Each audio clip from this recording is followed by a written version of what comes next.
সিলেট নগরীর বিভিন্ন অলিগলি ও গুরুত্বপূর্ণ সড়কের বিদ্যুতের খুঁটিতে সংগঠনবিহীন বিএনপির ভারপ্রাপ্ত চেয়ারম্যান তারেক রহমানের স্ত্রী ডাক্তার জোবাইদা রহমানকে নিয়ে নগরীর বিভিন্ন স্থানে পোস্টারের দেখা মিলে।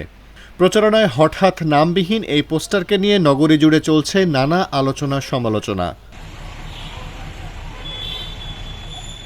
প্রচারণার নামবিহীন এই পোস্টারকে কেন্দ্র করে বিভিন্নজন তাদের মতাদর্শ সামাজিক যোগাযোগ মাধ্যমে তুলে ধরেছেন।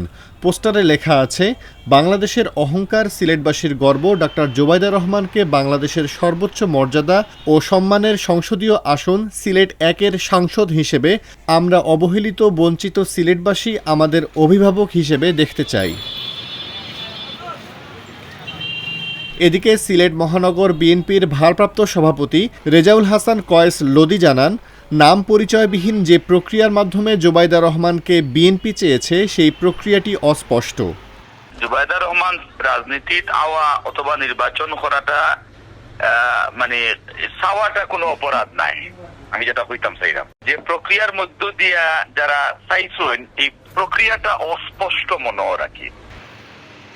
সিলেট জেলা বিএনপির সভাপতি আব্দুল কাইয়ুম চৌধুরী বলেন, সংগঠনবিহীন এমন কোনো পোস্টারে জিয়া পরিবারের নাম রয়েছে সেটি আমাদের জানা নেই।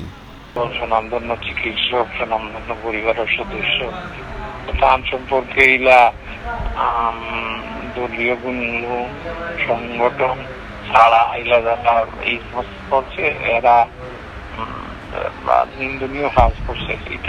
এই সংক্রান্ত বিষয়ে আমরা জাতীয়বাদী দল সিলেট জেলা বিএনপি অবহিত না।